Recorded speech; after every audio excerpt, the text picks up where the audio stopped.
Thank you for tuning in to Gloves Off Seattle. Your hosts, Patti and Meagan, will be talking about all things Seattle women's hockey. A huge Pacific Northwest welcome to the PWHL. Gloves Off Seattle!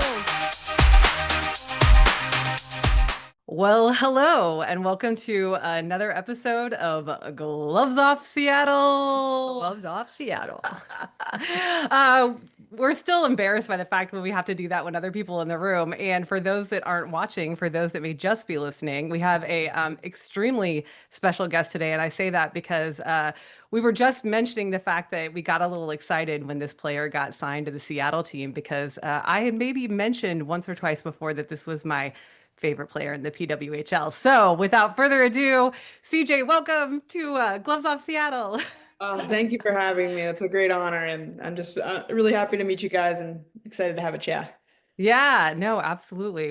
I'm over the moon as Patti was going to, probably call me out multiple times during this podcast, and we were trying really hard. It's funny because when we started the podcast, we started right after they basically named that we were getting this, that we were the city that was getting the team. We're like, okay, let's get the podcast started. We're really excited about this. And I was like, I don't want to get excited about any players, none whatsoever, because I don't want to get my heart set on somebody that's not coming to Seattle. You know what I mean? And I think like episode 2, I said it. I was like, well, I wouldn't mind if CJ got signed to Seattle.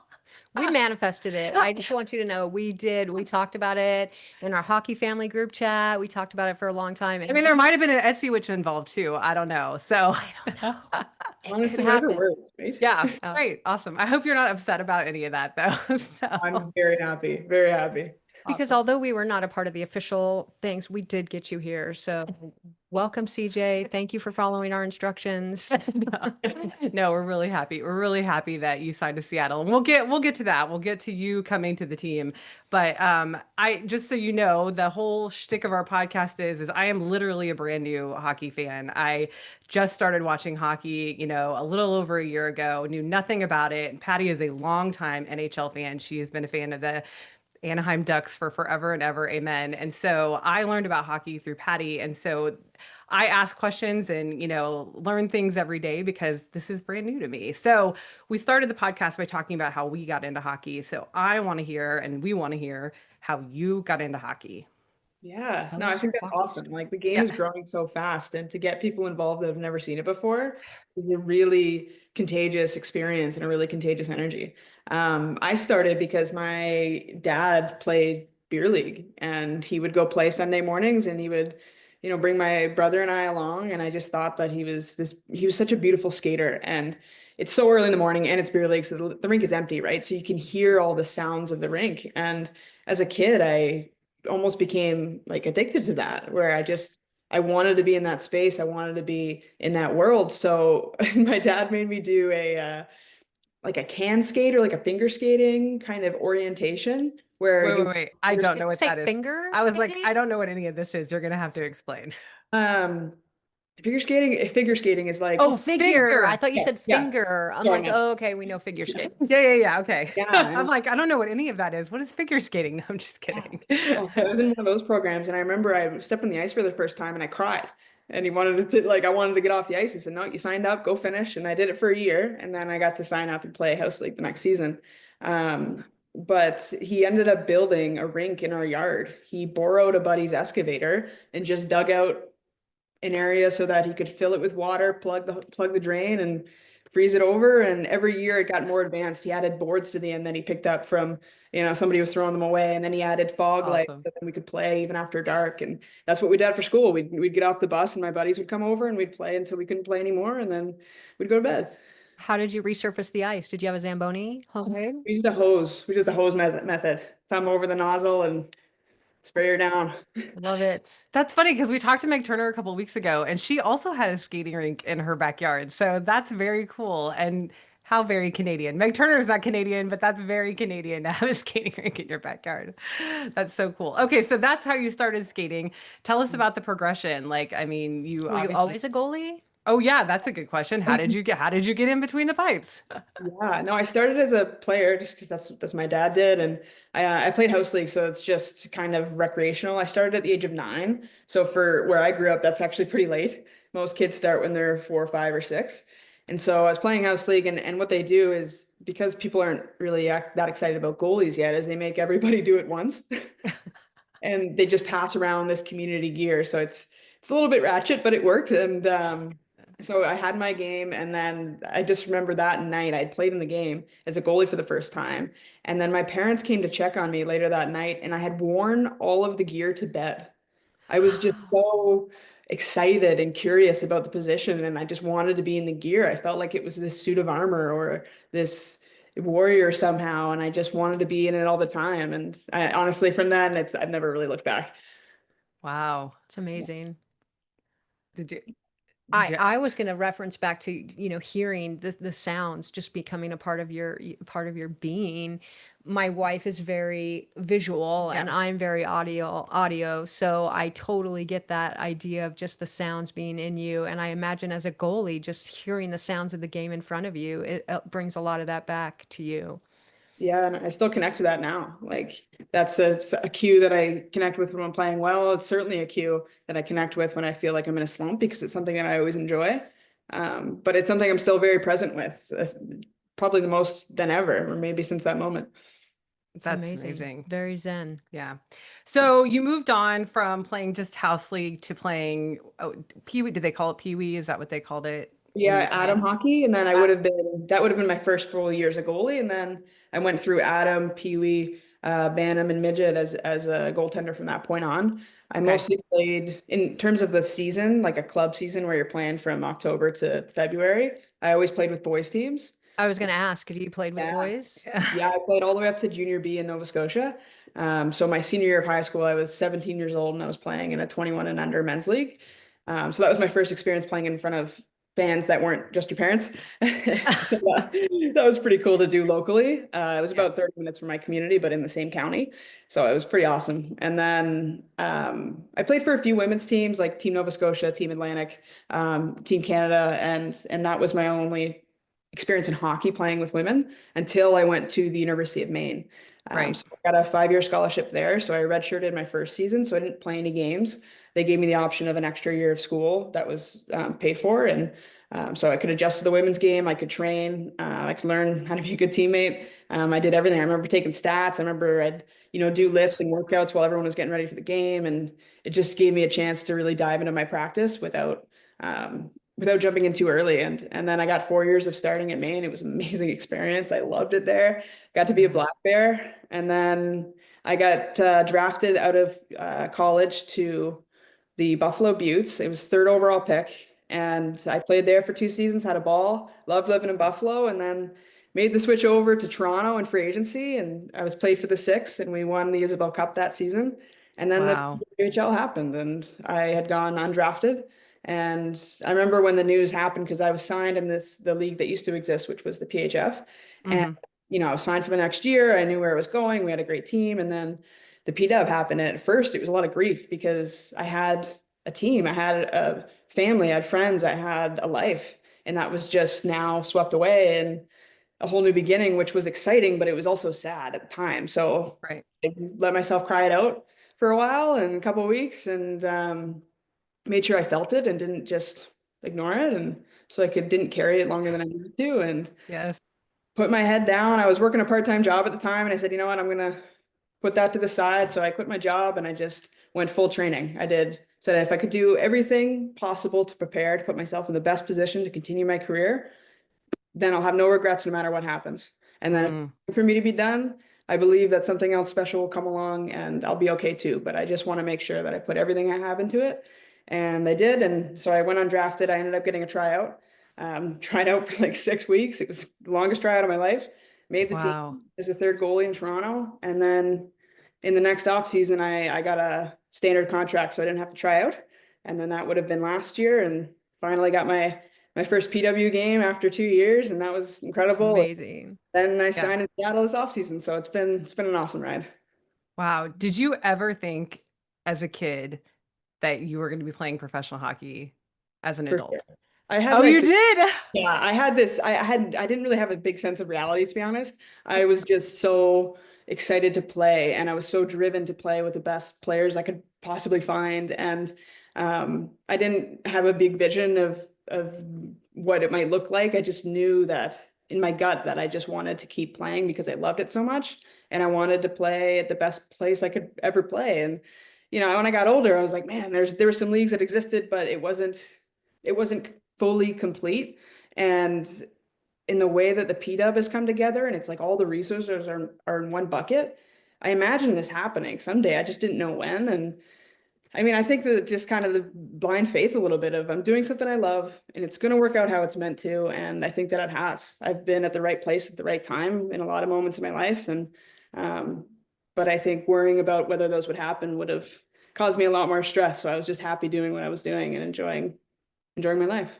And you put your everything into it. I love that. Yeah, I think a big theme in my life right now is like removing limiting beliefs. And so like it sounds like you've had that for the majority of your life, which is just an amazing. It's an inspiration really just to say like I never thought it couldn't happen. So of course, and I think there's an openness that brings things to fruition for us. So And Yeah. I just want to note that when you were talking about that and growing up and playing with boys and then finally getting to the University of Maine, your whole face lit up when you started talking about playing at Maine. Do you have is your heart really still in that? And I can't, the transformation of your face in that moment was just, it's still like sitting with me. So I just wanted to note that.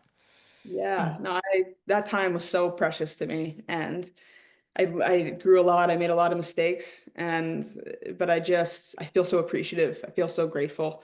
I had people there that supported me, and it didn't need to be perfect, and it wasn't perfect, but it was perfect for me because I just was surrounded by people that made the best of everything. And mm, we had tough seasons, we had really good seasons, but it wasn't really about all that. It was just about the substance of how we spent time together and how we were continuing to like learn. I'm obsessed with curiosity and being intrigued with learning. And I felt like I was around people like that and people who wanted to compete and be the best versions of themselves. And that's a really fun space to be in.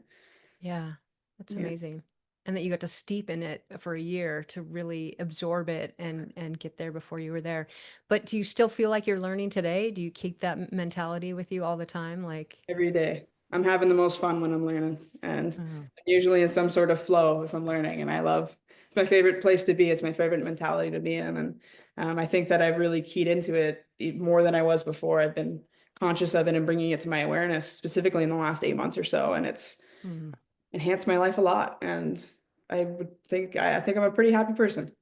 That's you awesome. look like it. And I'm glad you're bringing that mentality to Seattle because I think it will serve the team and serve you and serve the fans Yeah, too.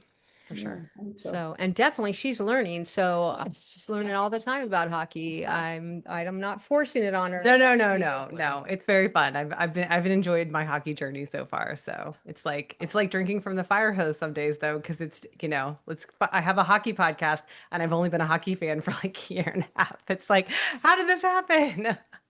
But it's great. We love it. So I want to switch gears and I want to talk about your identity. And I know you've been very open about this. So I'm trying not to pry too much, but I think that I want to have a platform for you and, for people who may identify like you or might have some gender curiosity in their lives. If you want to talk a little about that, like when you made this decision or, how you made this decision, I'd love to just touch on that if you can. Yeah, I've had many moments of exploration or moments of space that I think have allowed me to be rather than who I should be. And if I reflect on my life, the most confined, the saddest, the hardest times in my life were when I was trying to be who I thought I should be rather than just existing who I was. And Mm, I found these periods of growth when I've created space for myself to do that, to just exist as I am. And I'm not saying that, if I'm a bad friend, then to continue to be a bad friend. right. But if there's things that are core pieces of my personality or things that bring me joy where, yeah, I love playing video games with my buddies and I am someone who's always going to pick up trash off the floor. And like those are Her key things. too. That's I great. like. And I lived in this space of anxiety where, you're growing up, especially as a teenager, and where it's like, oh, you shouldn't be gaming so much because you need to be shooting pucks or you need to be doing this. And it's like, I'm still going to do those things, but I'm going to do them as I'm called to them and as I'm curious about them. And I'm not saying that I slack off forever, but it's giving yourself space to be different versions of yourself. And in terms of sexuality, for so many years, I played on boys hockey teams. I had a lot of friends that were boys, and in my mind, I was like, oh, well, I should probably be dating them, right?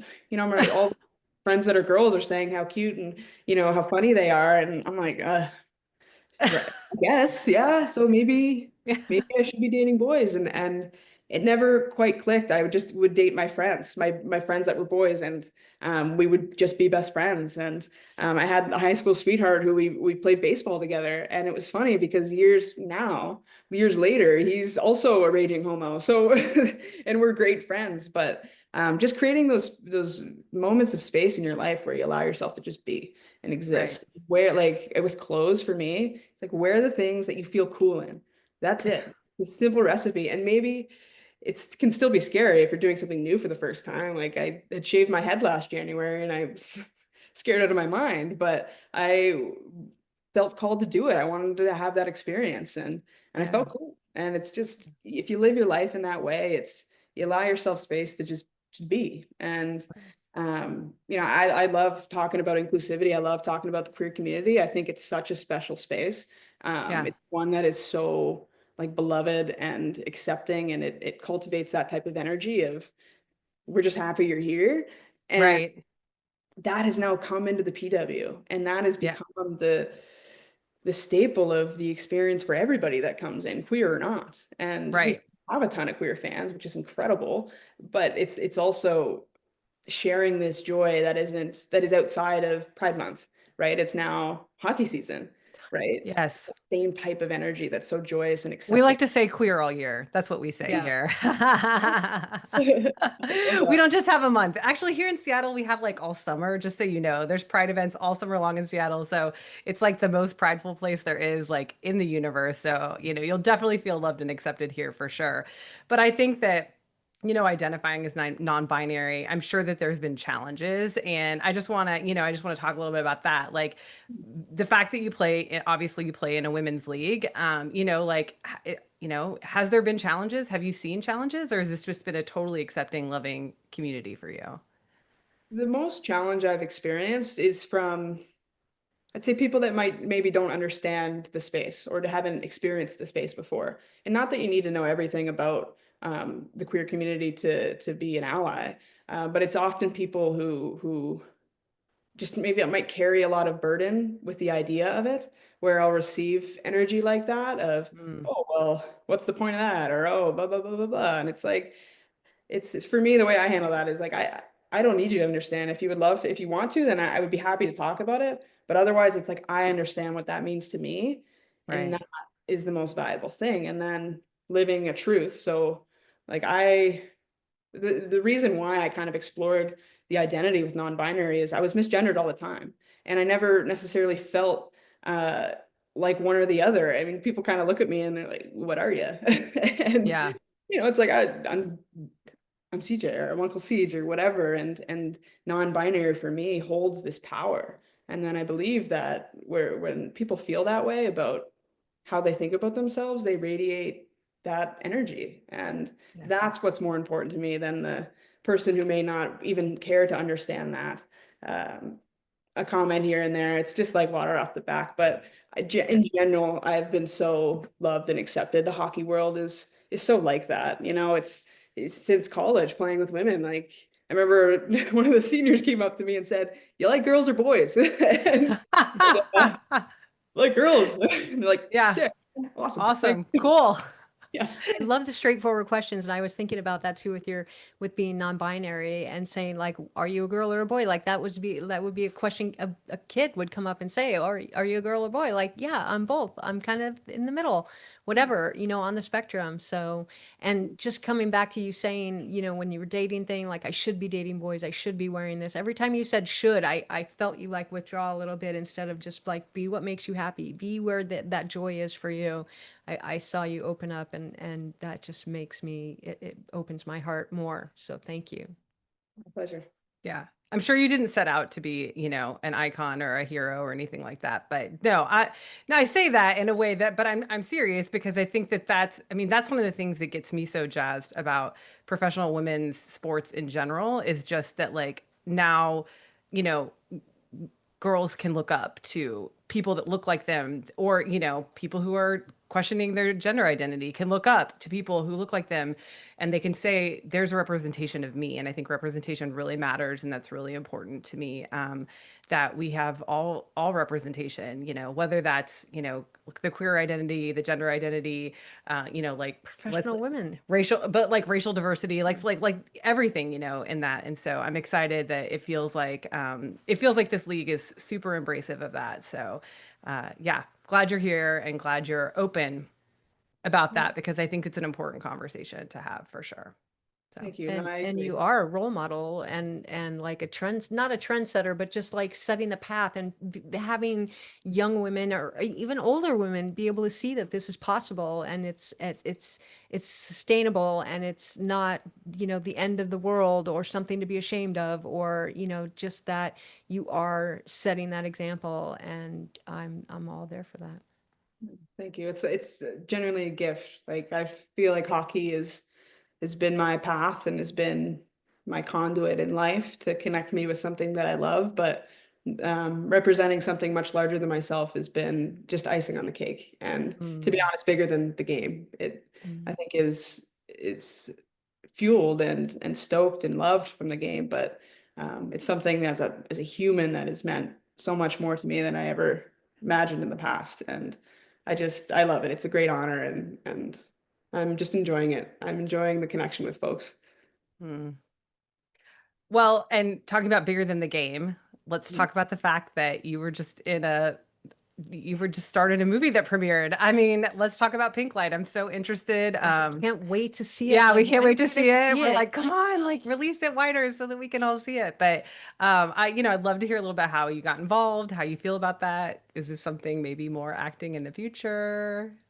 Yeah, no, I'm full. I just got back from TIFF. Like, maybe it's not even a week Oh, we or follow you on social media, we know. yeah, great. Yeah, perfect. So yeah, I just got back from TIFF, which was the festival that I got into, which was I think kind of the big one that we were aiming for, and it was just a dream. And I'm just full of gratitude to be part of a project like this. It's so important, and I'm so excited for it to be accessible at some point so people can see it Yeah. regularly, or they can watch it over again if they want. And it's yeah, just a ton of gratitude. But this film is about Harrison Brown and his life, the first trans professional hockey player, and he made a film about his connection to himself and his connection to the game. And there's two main characters, and one would be Scott, who's Harrison and played by Harrison, and Scotty is his younger version, who's in college. So I play Scotty, and Hmm. it's all about his relationship with his past previous self, his relationship with the game, and who he's becoming and who he has become, and transitioning. And I think it's so important because a lot of the media that exists for the trans community is so doom and gloom, and especially with the way that it's been weaponized, Oh yeah. it's pretty bleak. And to Yeah. have a story that's real, it's hopeful, it's authentic. It's like I'm so excited for people to see it, and I just feel a ton of gratitude that I'm able to be a piece of the puzzle of this. But Yeah. how it had happened was I was actually at a wedding with my college roommate Kaylee Hutchison, and the day of her wedding, and I got a message from Harrison saying, "Hey man, we're shooting this film. Do you wanna? We were looking for a cameo from a PWHL player. Would you want to be a part So of they it?" were just looking for a female hockey player. I mean, they were just looking for somebody in the league. They weren't looking for somebody to play the part, right? Yeah, just to do something real quick and to be, in it as just a little cameo, a little exciting Yeah. Like thing. you could skate. So let's come on, skate. right? And maybe bring in a little bit of the audience or whatever. And Yeah. then I hadn't responded right away. I think I said yes. And then I had a few hours where I was occupied with this wedding, and I'd gotten back and gotten these messages from him, and he had sent photos of him and I.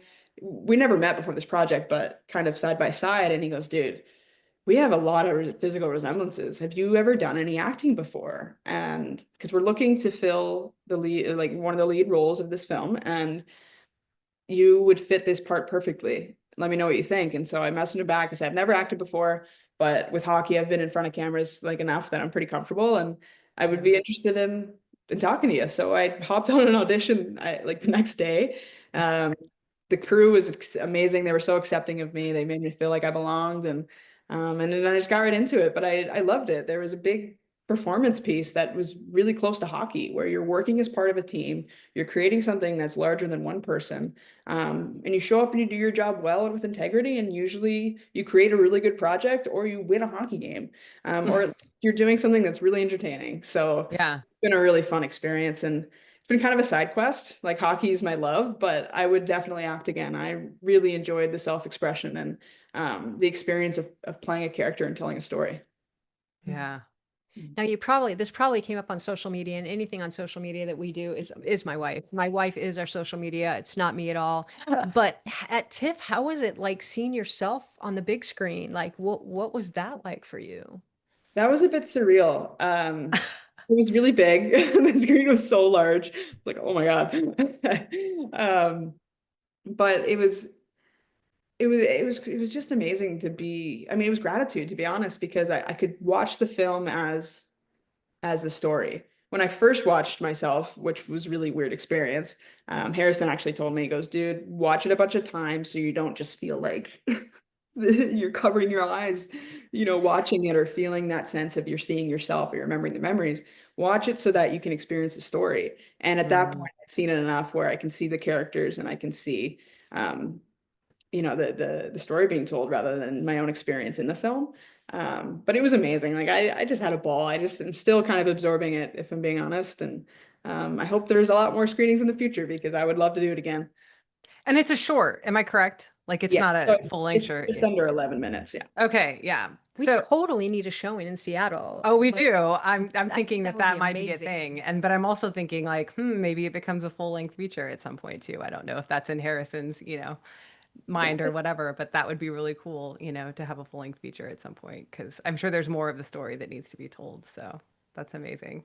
There Well, is. Really good. congratulations. Yeah, congratulations. Yeah, Yeah. huge So accomplishment. I know we only have a few minutes left, but I just want to talk about, your move to Seattle. And I've heard you talk about it a little bit, and I know that there's joy and sadness all together. You already kind of talked about that a little bit with another transition in your life. But were you hoping to move teams? Were you looking to move teams, or is this just something that again you were just open to the universe and happened?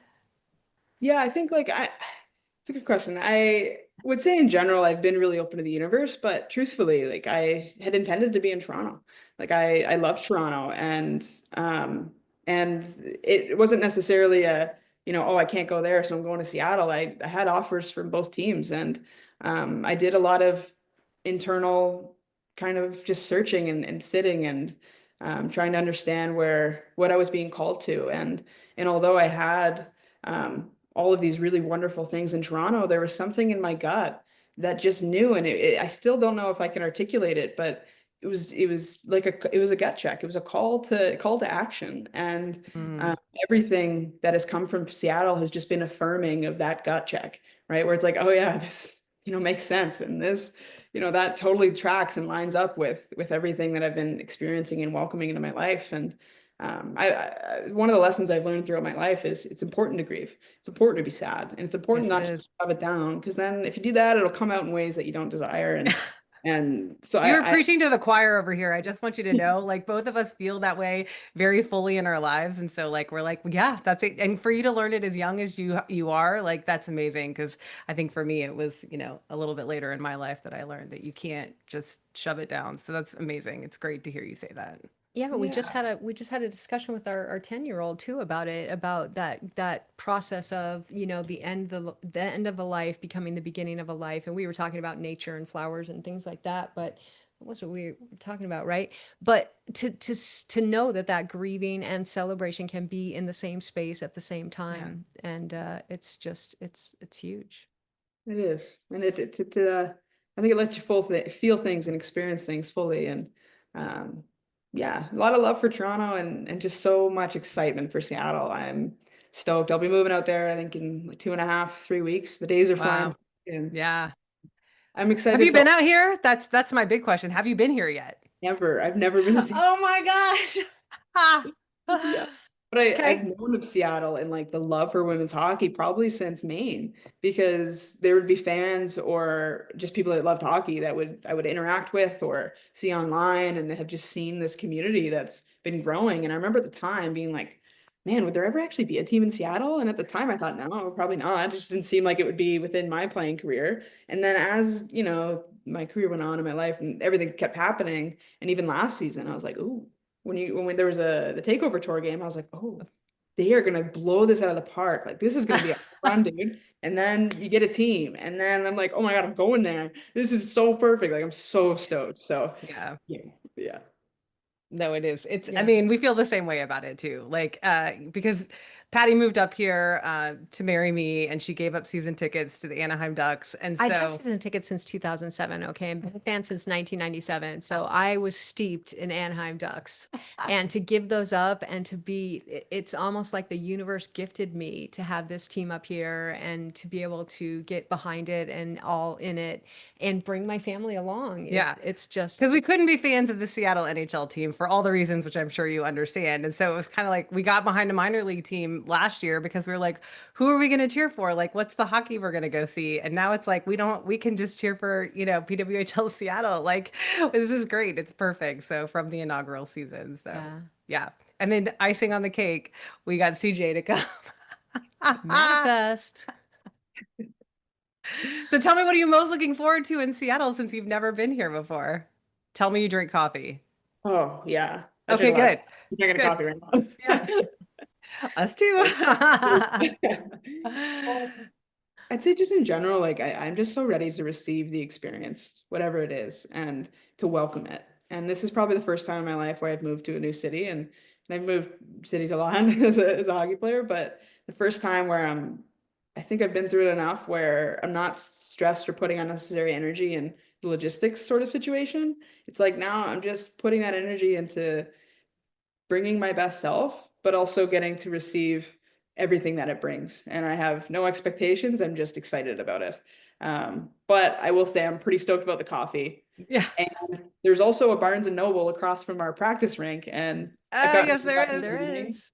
I'm really excited about that. And Yeah. then just the nature, like Emerald City, man, getting Yeah. to experience mountains like that. We have hills and we have a beautiful ocean, Yeah. and you guys have beautiful ocean and mountains that I have Yes, we yet to, do. but I'm excited for it. Yeah. Yeah. Yeah. And you can be outside all year round. That's what I always tell people. It's Yeah, like if if you you don't could, mind if getting wet. that's right, you can just get a little wet and muddy if you're okay with that, then you can be outside all year round, which is the best thing about living here. So one of the reasons I moved here. So Yeah. It So does get ideal. dark really early in the winter. that's true. Prepare for That's that. okay. But They're going to be playing hockey. It doesn't matter. yeah. Like I think you're going to be plenty busy in the wintertime. So as will we, because we are so excited for this team to start playing and puck drop and all that sort of thing. So Can't wait to see you on the ice. yeah, we cannot. Okay, you get the last word. What do you want? Oh gosh. I wasn't even thinking about the last word because I don't want it to be the last word. I don't want the interview to end. It's been amazing, and just getting you here. I know my wife is very happy, and I'm just following in her footsteps to welcome you. And I think you're going to be embraced by everyone here and the city in general, and just very excited to see you on the ice. Yeah, No, for thank you sure. so much. Yeah, thank you so much for your time today. We really appreciate you. And I know you are a fan favorite. You are obviously my favorite. So thank you for coming on our podcast too. We appreciate it. And I didn't blush that bad through the whole thing. No, you didn't. You were Okay, good. good. It was good.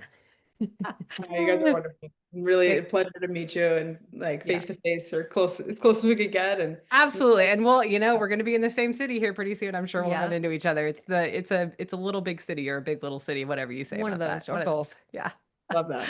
Yeah. Can't Okay. wait to meet you in person. Yeah. Thanks, Both. CJ. All right. Bye. And that's the show. Tune in next time for another episode of Gloves Off Seattle.